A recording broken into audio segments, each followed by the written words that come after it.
Bila kita nampak raut wajah orang yang tenang cerah, maka ketenangan bukan pada wajahnya. Bila nampak orang melangkahkan kaki dengan tenang penuh wibawa, maka ketenangan bukan pada kakinya. Bila tampak ayunan tangannya tak tergesa-gesa, maka bahagia bukan pada tangannya. Di mana letak bahagia itu? Ala fil jasadi mudghah. Ketahuilah dalam jasad ada segumpal, ada sekepal, ada sesuap. Idza salahat salahal jasadu kulluh. Kalau yang segumpal itu baik, maka yang lain ikut menjadi baik. Wa idza fasadat fasadal jasadu kulluh. Kalau yang segumpal itu rusak, maka dia pun ikut menjadi rusak. Yang segumpal itulah yang mengendalikan mata, telinga, tangan, kaki.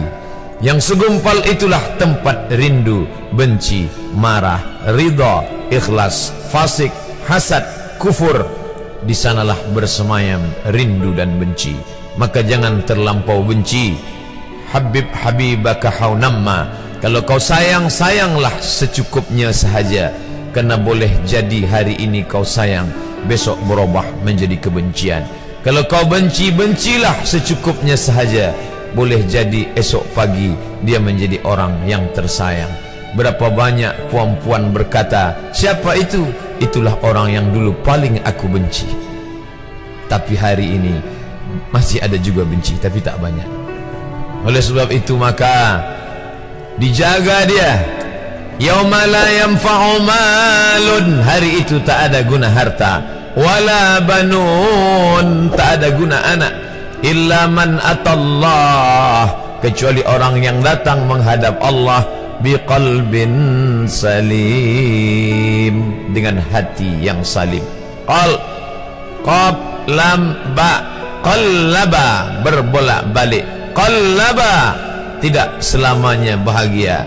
Kadang pagi hati tenang, petang datang dia pun susah. Kadang pagi hati lapang, petang tiba dia pun gundah. Maka apa yang dapat menolong? Ala bizikrillah, ketahuilah dengan banyak menyebut mengingat Allah, tatma'innul qulub, maka hati akan menjadi lapang. Qalbul mu'min baina asabi'ir rahman, hati orang beriman berada di antara jari jemari kuasa Rahman. Kalau dia hendak, dia balikkan yang senang menjadi susah. Kalau dia berkehendak yang susah, dia balik menjadi lapang. Berapa banyak orang yang tampaknya mungkin kita kata dia susah, tapi dia masih boleh tersenyum. Sebaliknya orang yang menurut pandangan zahir kita cukup segala, makan, pakai, tapi tampaknya kesenangan tak pernah singgah. Apa sebab? Kerana hati milik Allah. Dia ada dalam diri kita, tapi dia bukan punya kita. Lillahi ma fis samawati wa ma fil ard. Apa di langit, apa di bumi, milik Allah. Balikkan kepada Allah. Dari Allah balik kepada Allah. Senang mengucapkannya, payah mengamalkannya, lebih sulit memasukkannya ke dalam hati. Oleh sebab itu maka apa cara supaya hati menjadi lapang? Yang pertama, iman. Mesti ada iman. Percaya bahawa dia ada walaupun tak tampak oleh mata. Dulu ada seorang filosof, dia berkata bahawa aku percaya dia ada bila boleh tampak oleh mata, disentuh tangan, didengar telinga. Tapi bila tidak dapat ditengok mata, dipandang mata, didengar telinga, disentuh tangan, maka dia tidak ada. Inilah orang-orang yang berfaham wujudiyah. Wujud ada, mikrofon ada, mimbar ada, orang ada, kerana aku boleh menatap dengan mata, mendengar suara dengan telinga, bersapa tangan dengan alat yang diciptakan Allah Subhanahu wa ta'ala. Tapi kita mengenal dia bukan kerana rupa.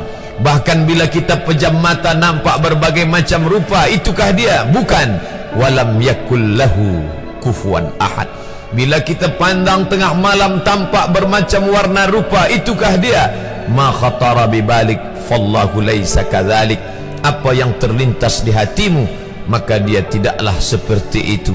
Dia tak dapat dipandang dengan mata. La tudrikuhul absaru, dia tak dapat ditangkap mata. Wa huwa yudrikul absara, dialah yang dapat menatap mata. Jangankan dia, wajah kita pun kita tak boleh melihatnya. Siapa yang boleh melihat wajahnya? Sementara belum dijumpai cermin, belum pandai orang membuat cermin, orang tak tahu bentuk rupa wajahnya bagaimana. Sampai suatu hari dia dalam perjalanan panjang, dia tengok ada pohonan rindang, lalu kemudian dia berteduh di bawah pohon rindang, menghindar dari panas terik matahari. Di bawah pohon rindang ada kolam air, maka saat dia akan mengambil minum dari air kolam, disitulah dia melihat wajahnya. Oh, begitu rupa wajah di dalam air kolam.